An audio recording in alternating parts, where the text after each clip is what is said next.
Good afternoon, everyone. This is Eric Milliken, Director of Business Development here at MarketShare. Thank you for tuning in to listen to this month's Wednesday webinar here on April 8th. Today's topic that we are going to discuss today is the concept of the advisor team model. We've had quite a few of our advisors show some interest in this idea and this concept. And we are definitely seeing it quite a bit out in the industry as a whole. And I really think this is going to be what we will start to see as a very popular trend for independent financial services firms. So we're going to scratch the surface of it here today. Hopefully it will get you thinking a little bit more about this for your business. And if it does spark some interest, I would love to engage and have some ongoing conversation about how we can work with you to implement this idea and this model. So let's go ahead and dive into our agenda for today. So obviously we're going to talk a little bit more in depth about the advisor team model concept. We're going to make sure that we give you some explanations on the various roles of a team and what the responsibilities and expectations are. And then we'll also talk a little bit about some of the recruitment best practices on how you can actually start working towards achieving some recruiting success for each of the individual roles that we will explain.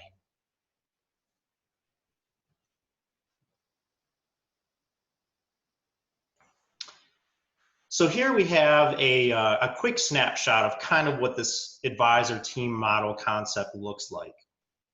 So we kind of walk through here at the top, as you'll see, with starting with an intern, support advisor, service advisor, or sometimes referred to as an associate advisor, and then a lead advisor. So all of these roles are really designed to walk someone through basically a career path in becoming a financial advisor, financial planner, etc., with the intent that getting them through these various stages of this career to eventually potentially being either an equity partner or owner of their own firm. So, there's some bullet points here under each one of the individual advisor types. An intern, we kind of refer to that as trying on the career. Many students that are in between their junior, senior year would love to look at the ability to do an internship and be a little bit more hands-on versus doing kind of what I think a lot of the mentality was years ago with interns in our industry, which was filing and answering phones. While that still may be very much a part of it, they want to be more hands-on. They want to be able to see what it's like to enter in client data for plans, doing client reviews, generating investment reports on current portfolios, running insurance illustrations, for example, maybe doing some individual fund or equity research. Also, they need to learn what's involved with the preparation, of course, of the kind of paperwork involved. We know it's a very paperwork intensive industry. Fortunately, much of it moving towards a digital platform, if not already all on the digital platform. So being able to show them not just what's involved in a paperwork intensive industry, but being able to leverage technology to generate and distribute to the end client. And then, of course, helping to maintain client data in your internal CRM system. So those are some ideas of responsibilities that they can have. And then that would eventually, hopefully, produce the opportunity for you to consider offering or I should say an intern that has proven themselves and essentially you've used their internship as really more of a long-term interview process. So if you decide to say, hey, we would love to have you come and join XYZ Financial, then you could start them off in what we would call a support advisor role. So again, they're really being in more of a mentored role here. You're still guiding them. You're still, assisting them in much of the day-to-day of our business, but getting them a little bit more involved, a little bit more acclimated to everything from producing plans under your lead, prepping for portfolio reviews, prepping for an insurance illustration, doing, again, additional, more in-depth research, helping to prepare recommendations that you're going to be sitting down and discussing with the client, all the way through, of course, some of the day-to-day administrative work, of course, of our business.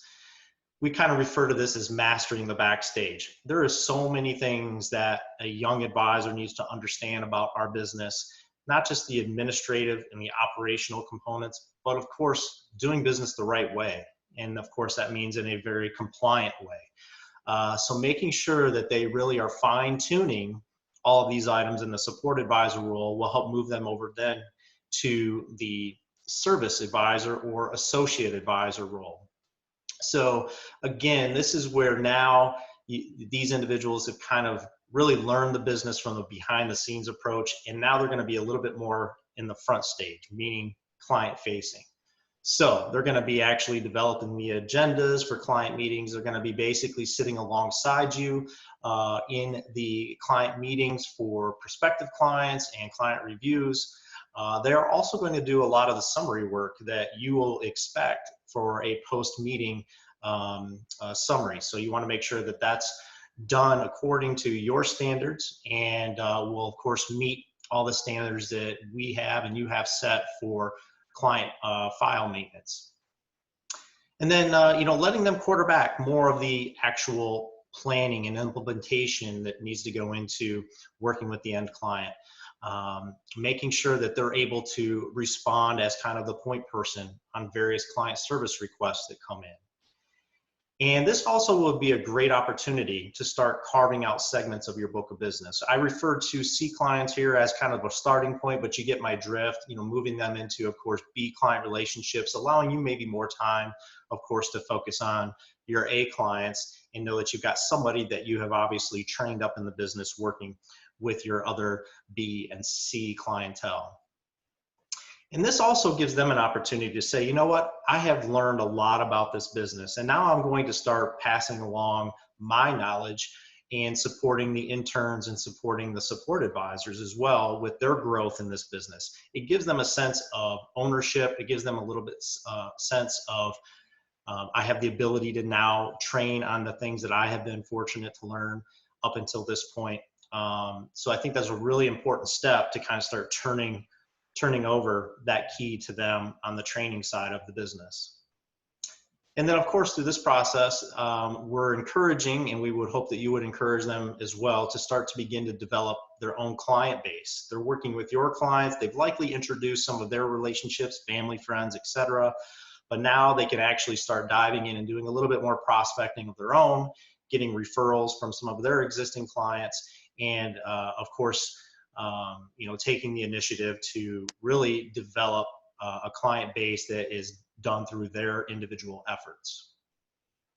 And then we have them basically from that point on moving more into a full lead advisor role.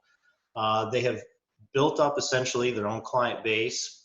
You have worked out an arrangement where maybe they have assumed full responsibility on part of your B or C client base that you have. Their ongoing relationships are helping to develop new client relationships, and they are doing more in the standpoint of marketing themselves individually and helping promote the practice and promote your firm, but making sure they're developing a presence in your local community and surrounding areas. So this is really kind of that career path model that so many of the interns, college students, people graduating are looking for. They want to have a path. They want to have an understanding of, if I join your firm today, where will I be in the next 1 year, 2 years, 3 years, and so on and so on. So this is a great way to take this foundation that you see here on the screen and formulate really your own model that works well for your firm. So I'm trying to give you the foundation to build it off of. And then, of course, you can customize it to your firm and how you conduct your business. So let's kind of talk in a little bit more in depth into each individual role. So internships, these are going to most commonly occur in the summer between the junior and senior years of college. So you're going to want to start looking at colleges and universities that are in your backyard, as I like to say. Specifically try to make sure that you're building a mutual relationship with a school that has a certified CFP undergraduate program. Obviously, these students are more geared to want to move into our industry and are doing everything at the collegiate level to prepare themselves for that. So I really think that's where you'll find the highest success rate for qualified candidates. And they're going to be doing so many things within that CFP undergraduate program that's going to help prepare them to actually bring value to the table almost immediately upon working inside of your firm, whether that be in the internship capacity or if you hire them on in a service advisor role. Compensation for these roles, they do vary, but what we typically see is that usually there's some form of an hourly rate, or you could do a fixed amount if you wished as well. Work with the college or university business school faculty and see if there are any opportunities to earn course credit. This could be a win-win for them if you're gonna be able to compensate them for, of course, their work, which I would highly encourage that you do. But they can also get potentially, some course credit as well for their credit hours that are needed. That's a great alliance to form with a local school in your area. If you need any help getting in touch with or in contact with a local school or university, please reach out to me and let me know. I'm happy to go ahead and jump ahead into that communication for you. I maintain a list of just now right around 100 schools around the country that have the CFP program. So there's a very high likelihood that I have one that's in your backyard that we can get you connected with.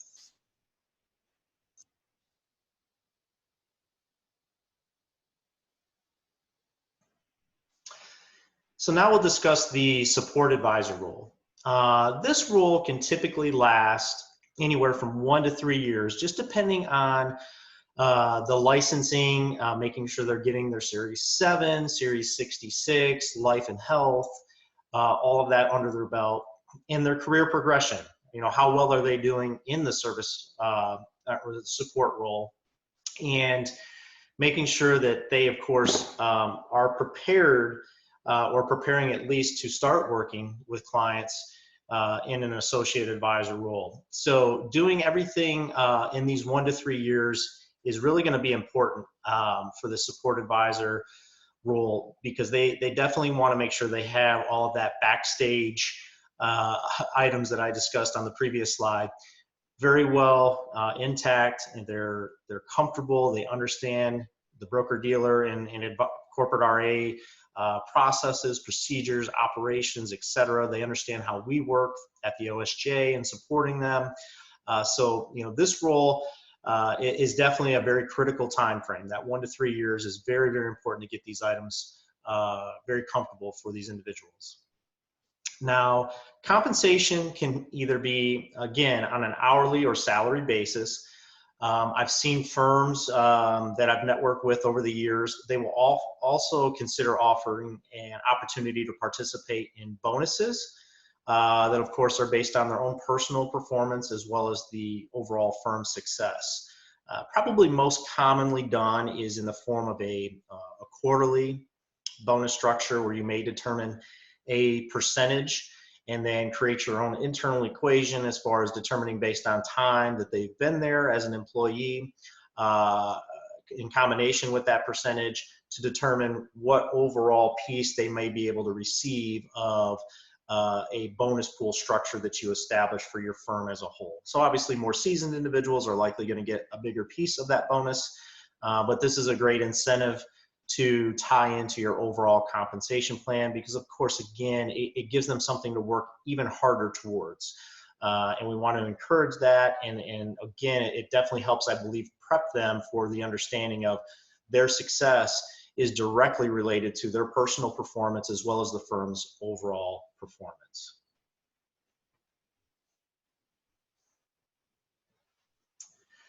So now on to the associate advisor role.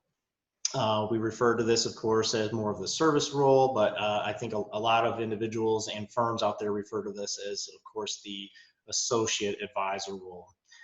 So this is a role where these young advisors will probably spend somewhere in the 3 to 5 year range in this associate advisor role, really with the intent to prepare them to transition to more of a lead advisor. So again, this is where we want to make sure that if they're going to pursue any additional designations, either, if they did not necessarily come out of a CFP program and they need to complete that, this is a great time for them to do that.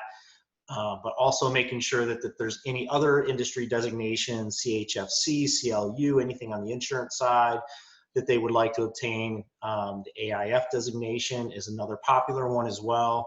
So this is really the ideal time that we want them to get those designations under their belt.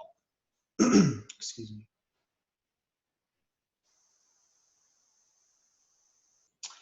Compensation in this role can be structured in a variety of ways. It's not uncommon to see a base salary for the activities that they do for the firm. Again, the quarterly bonus structure can be tied based on, of course, the various job-related factors that they're doing. And that can be adjusted over time as well as, their role and their responsibilities evolve even more as you continue to hand off more of the client base to them. They're overseeing and monitoring and communicating with more clients and monitoring more accounts. You may say, look, beginning in year 4 and also again, we'll evaluate in year 5, we're going to increase your bonus percentage. So, that's something that you have to work into the revenues of your firm, what you're comfortable offering, and of course, making sure that you're seeing the value come out of this associate advisor role that can, of course, justify a bonus structure and overall compensation package. Now, this is, of course, a scenario for you as the firm owner where an override scenario is going to likely come into play because they are assuming more office-related expenses, meaning overhead, staff, assuming extra space, things of that nature. So we do see this as the ability for you to obtain more of an override situation in their compensation payout structure. So we can work with you here at the OSJ on helping you get that set up so that you can properly be paid for, of course, your willingness to bring them into the office and continue to grow and conduct their business.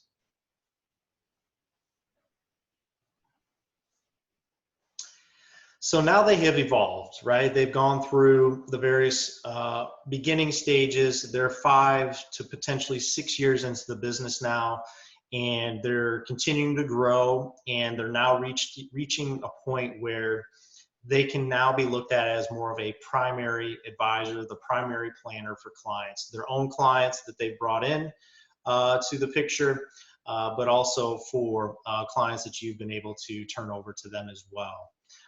So their responsibilities for generating new business for the firm, apologize for the misspelled word there, but those opportunities are going to be more in their hands to control, increasing visibility and presence in the community. So again, that marketing component is really going to be driven more now from them than it ever has been before. They're going to be connecting through whether it be social media platforms, marketing campaigns, attending events in their communities, hosting events, etc. But they need to increase their presence in their local markets. As we all know, our business is ever changing and ever evolving, so they're going to continue to enhance their advisor skill sets and really start working towards a specific set of skill sets as becoming a business owner. As you all know, this is an industry where not only are you acting in the capacity of a financial advisor, financial planner, insurance consultant, but you essentially are a business owner as well. And so it's very, very important that with your knowledge, the support that they can receive from market share as well, that they learn how to become better business owners. We have preached this through our executive team in various meetings over the course of the last couple of years, that we all can become better business owners. And so we want to make sure, especially as a young advisor growing up and getting into more of this capacity, that they're also, being more well-rounded when it comes to the operations and the management of running their own business. So compensation for this role can be based on the revenue generated for the firm. So this is going to include your recurring revenue, transaction-based revenue, any financial planning fees that may be conducted, and of course traditional insurance products. So this could be more of a full-fledged 1099 capacity, and of course the override scenario can still come into play for this role for you as well. As you being the firm owner, you can still work with that override situation to make sure that you're still, of course, being compensated for the ability to continue to use your space and your internal resources. So I think what we have to respect is that if we have a young advisor moving through this career path and going into kind of really this as their career, this is what they want to do for many, many years to come. This is really where I think you will attract the right type of individuals if you explain to them that if they go through this career path, they will work towards eventually being an equity partner in the firm. Having equity ownership in a firm for a financial advisor, young financial advisor, is extremely attractive.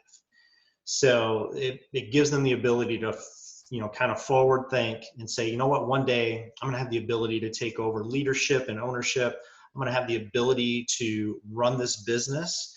I'm going to be looked at as essentially one of the trusted advisors within the firm, and become a successful business owner. So we really want them to see, especially in our independent broker-dealer network, what it means to become an equity partner. I mean, it's pretty powerful when you start to talk about driving the value in a business through proper structure of how the business is run, increasing assets, but also just doing it in a way that not only is in the best interest of the client, but is creating long-term growth and recurring revenue. We all know what those things equate to, and that is a very appealing valuation many years down the road. So, with that being said, this is really kind of a way for them to start looking at equity partnership as a great tool to build immense amount of value in a business that can later be sold, and they can, of course, receive the fruits of their labor over the years, just like you are planning to do with your business. So that's where, as an equity partner, they're going to continue to drive the success of the firm. They're going to continue with hiring and bringing up everyone underneath them, similarly to what you would be doing in this advisor team model. They're going to be the ones that are going to be interviewing interns. They're going to be mentoring those next gen advisors and helping them grow through the service and support roles and associate advisor roles, getting them into more of a lead advisor capacity with the offer to let them become an equity partner in the firm as well. This focus on long-term growth can also be a great opportunity for them to understand this incredibly growing trend in our industry, and that is, of course, acquiring other practices. This is going to be a great time for them to hopefully have built up some revenue, some reserves that they can use towards the purpose of course, being a very credible buyer and going out into the marketplace and looking at other practices that they can incorporate now into the firm. And what a great way to drive, more growth and more future success into a firm than by acquiring a practice and having that under their belt as a way that they've contributed to, of course, the overall firm success. All these things add up to helping them become a true business owner.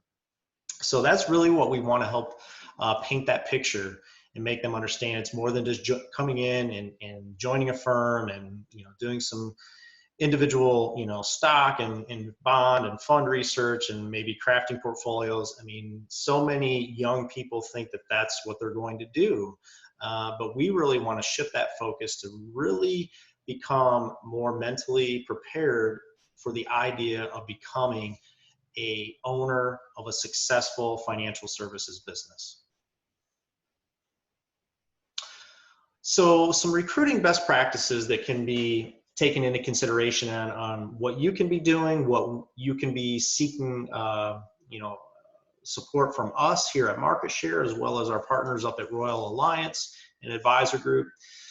So for interns, really the focus needs to be at the local college and university level. Focus on the CFP undergraduate programs. Entertain getting on their job boards, their career center sites. They will more than happily help you get set up with that. They will introduce you to both virtual career fairs as well as on-site career fairs. If you're going to be an advocate for bringing in interns and helping them get acclimated into our business, definitely take advantage of all of what a financial services program at your local college or universities can provide to you. They will, I promise you, they will handhold you through everything that they provide from a support level standpoint, because they have such an important role in the placement of their college graduates that they want to do everything and anything to make that a successful venture for not just the graduating student, but for the local businesses in the area. So rest assured, I can promise you, you will get a lot of support from them, and I'm happy to help you get set up within those programs. Support advisors in the service advisor role, you know, consider hiring past interns. If you think about this, you're getting the opportunity to really have a long-standing interview process with these interns. So if you bring one or two in a season, and you're like, you know what, I really like John, I really like Jane, I think I want to extend a job offer, you know, to them. They're gonna, they're obviously gonna appreciate that, and they're gonna already have a pretty good understanding of your business. So you're not necessarily starting from scratch hiring them, because you've given them that opportunity to learn your business already through the internship. We have some job postings and some job descriptions available that we can share with you, that you can then in turn customize to, of course, your firm a little bit more, get those approved by compliance for ad review, and then put those out on social media, various job board sites like Indeed. I find LinkedIn to be a great tool for even looking for every one of these roles, to be very honest with you. So consider leveraging LinkedIn as maybe one of your primary social media tools when it comes to recruiting for these roles. For associate advisors, so we're talking about, you know, if you're looking to hire somebody into that category specifically, maybe they aren't somebody that you've worked with in an internship capacity or support advisor capacity, and they've already been with another firm, maybe gone through some of those steps already. Associate advisors, what I commonly find with them is that they've spent 2, 3, 4 years with another firm. They have learned, you know, the ins and outs of the industry, but maybe it's been in a capacity where they're starting to see the writing on the wall. They have no ownership of clients. They don't really have a defined career path, and they maybe are lacking the you know, the long-term outlook. So I always say seek referrals from your clients. You know, you may have, you know, potential clients who have sons or daughters that are getting into our industry, and maybe they're working with other firms where they're in more of a captive environment. They're more wirehouse based, bank channel based, things like that. And they would like to get introduced to more of that independent advisor model.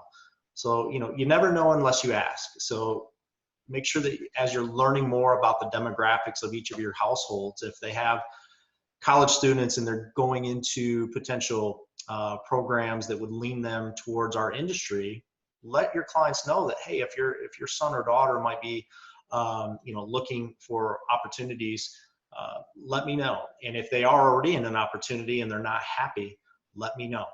So please, you know, think of that as a referral source for you. But even more importantly, talk to your other centers of influence. Talk to the attorneys that you network with. Talk to the CPAs that you network with, any other professionals, and say, hey, you know, I'm seeking somebody maybe with 3 to 5 years of experience in our business. I'd like to, you know, introduce them to my business, our independent business model, and what that could look for them for many years to come, and try to get an introduction that way. You have to assume that your other centers of influences are also talking to other financial advisors, young and old. So make sure that you let them know. Again, you don't know unless you ask or you introduce the idea to them. And then for lead advisors, obviously some of your more experienced advisors. So in your head, maybe you're saying, look, I don't know if I have the time to mentor through the internship roles and support and associate advisor roles. I would like to bring somebody in that is maybe more in that category of a lead advisor. They are a seasoned professional. They've been in the business for a number of years now, but they still have many working years ahead of them. They already have a book of business, etc. Maybe you want to say, look, I'd like to bring somebody in with that mindset who says, look, I would love to mentor that next generation of advisor. I would love to, go through the process of helping build a team underneath us. And for that, you can compensate them a little extra for those, growth efforts that they're going to put into play for you. And again, that puts somebody then in a position where you can kind of monitor more of the lead advisor with the intent that if they do a great job in hiring a junior or associate advisor, they sprinkle in some interns during the summer months, and they've done a great job at bringing in talent, then the idea of introducing that equity partnership rule to them down the road becomes very attractive and very appealing to them. And hopefully by that time, some of their associate advisor hires that they brought in are moving into now that lead advisor capacity and ability. And really that begins the process over again. So as you always know, we are here to support you in all of these types of initiatives. Royal Alliance, we are still leaning and leveraging them for much of the support that they are providing, especially from the recruiting team. We've been very fortunate to get added support from them, and they've done a great job, we think, in really looking at us as a go-to firm for all types of advisors. So as I mentioned, we here at MarketShare have availability to some of the job postings that can be great templates for you to use and build off of for each one of those types of roles. Our staff, as well as some of the staff at the home office of the broker-dealer, are absolutely available to offer additional training. There's actually, as you already know, a ton of webinars on getting trained on technology and getting acclimated, with what tools and systems that we are using on a day-to-day basis. So our staff can jump in on that. The pre-recording sessions are great. The live webinars are great. We have a lot that can be put in front of them from a training perspective. The recruiting campaigns, that's something where I would definitely say, again, lean on me for that. I can generate lists of advisors with as little as 1 year of experience, and we can get those lists for your local areas. We can leverage social media. We can leverage email campaigns out to these prospective advisors and try to get some traction built up so that we can get you in touch with, get you interviewing and meeting with these prospective advisors. And then once you feel you have someone that is saying, hey, I'm very interested in this, by all means, then that's where we will jump in and we will work jointly with you and jointly with Royal Alliance on the furthering of the recruitment process, the onboarding steps, and the transition steps. Now, in the blue box there, I put Royal Alliance and Associates Next Gen recruiting support coming soon. The reason that I put that is that there's just really been a lot going on, of course, as we know, at the broker-dealer, between the, of course, private equity relationships and the acquisition of the Ladenburg-Thalmann firms. There's a lot going on to get those firms into, of course, our parent company and get them over to our broker-dealer platform. And so all of that being said, in addition to, of course, the markets that we're in today and the economy that we're in today and everything else that has transpired, the program that I have been a huge advocate on working with their recruiting team has kind of been put on the back burner for now. But what we can expect, and my hopes are, is sometime later this year, is that they will continue to work with me and other firms that I know have shown interest in helping eliminate barriers to entry for young advisors that are trying to get into our industry, and specifically in the independent broker-dealer space. So we are seeking their support in helping in some way, shape, or form offsetting the licensing and registration fees in some manner, offsetting monthly fees, technology fees, and of course, errors and omission insurance premiums for a period of time. So we're essentially trying to get some type of package that they are willing to come together and come to terms with, where we can say, look, we want to make it as easy as possible from a financial perspective for somebody young into this business to come in and not get hammered with fees to the point where now they're operating in the red and they haven't even met with a client yet. So whether that be 3 months, whether that be 6 months or potentially longer, we are seeking their assistance to help support the recruitment of next gen advisors, because we as an OSJ are very adamant that this has to become the next recruiting wave that we participate in, and that we think a lot of other OSJs in the network will need to participate in, just due to, of course, the aging advisor population.